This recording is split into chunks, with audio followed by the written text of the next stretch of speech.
Sveiki, esu Emilija Lipska, menotyrininkė, meno kritikė ir šiandieną jums papasakosiu apie performansų, akcijų bei happeningų atsiradimą Lietuvoje.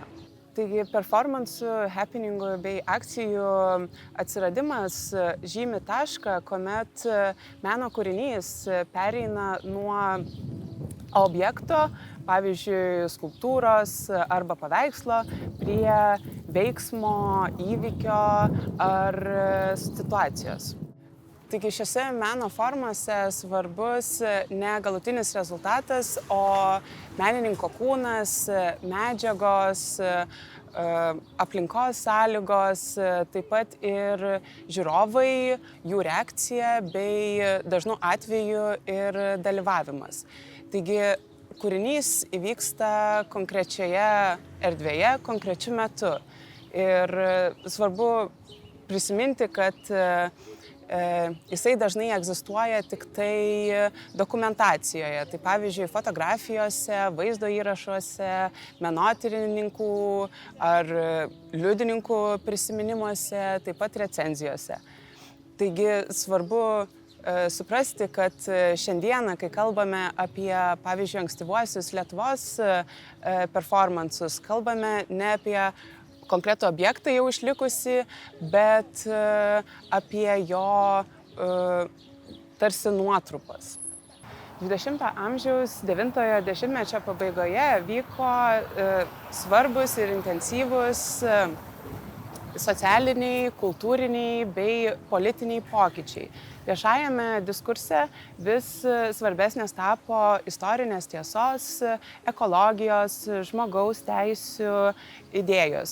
Šis kontekstas, žinoma, neišvengiamai veikia ir menininkus, kurie vis ieškodavo naujų raiškos būdų, kurie galėtų atliepti to meto įtampas, pokyčius ir panašius procesus.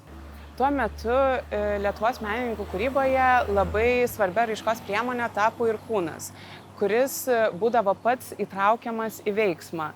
Tai guldomas, tepamas, vyniojamas, įtraukiamas į viešąją erdvę, taip pat į įvairias surežisuotas ar atsitiktinumui pavaldžias situacijas. Ir būtent šiame kontekste išryškėja dvi svarbios menininkų grupės, tai Žaliasis lapas bei Post Ars. Grupė Žaliasis lapas susibūrė 1988 metais tuometinėme Vilniaus dailės institute arba dabartinėje Vilniaus dailės akademijoje. Jos sudėtis įvairiais laikotarpiais keitėsi, tarp narių paminėtini Gediminas Urbonas, Aidas Bareikis, Gintaras Sodeika, Linas Lensbergis ir kiti. Grupė gyvavo sąlyginai neilgai, iki 1992 metų, tačiau per tos keletą metų įgyvendino apie 30 įvairaus pobūdžio projektų, tarp jų instaliacijų, happeningų, performansų bei akcijų. Taip pat grupiai buvo svarbus ir institucijų kritikos aspektas. Jie dažnai siekia išeiti iš galerijų, muziejų, vadinamojo baltojo kubo ir rengia savo akcijas įvairiose vietose, pavyzdžiui, gamtoje, festivaliuose ir kopose ir įvairiuose kitose kontekstuose. Kitas svarbus aspektas - tarpdiscipliniškumas.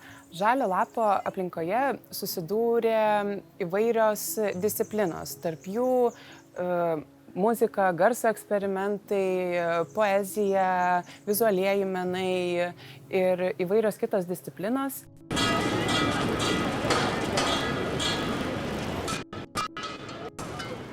Svarbiausia Žalio lapo akcija buvo pavadinimu Kelias. Atlikta 1990 metų gruodžio 10 dieną priešais buvusi Lietuvos dailės muziejų dabartinė Vilniaus rotušė. Pagrindiniais akcijos iniciatoriais įvardyjami Gediminas Urbonas ir Džiugas Katinas.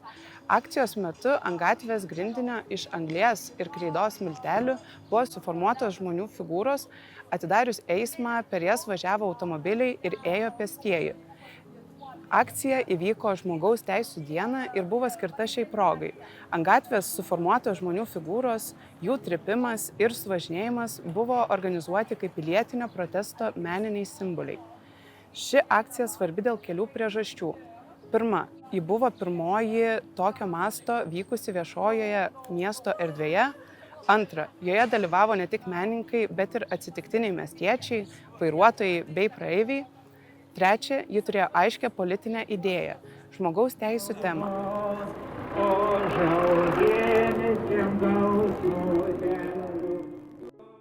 Kita svarbi grupė buvo Post Ars. Jis susikūrė 1989 metais Kaune ir grupės branduolį sudarė Aleksas Andriuškevičius, Robertas Antinis, Česlovas Lukenskas bei Gintaras Zinkevičius. Grupė manifestuose pabrėžė nusistatymą prieš sustabarėjusią kultūrą, tradicinės dailės vertybės.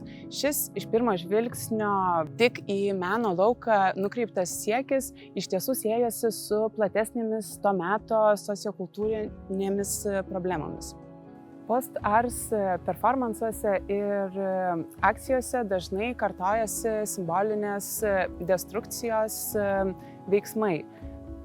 Tai pavyzdžiui, galima paminėti Česlovo Lukensko akcijas Degantis žmogus, Stulpai, taip pat Roberto Antinio Tirpstantis žmogus ir kitus kūrinius.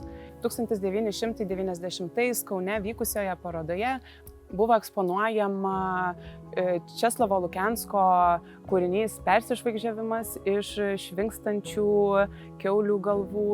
Taip pat Alekso Andriuškevičiaus instaliacija su vinimis prikaltais duonos kepalais.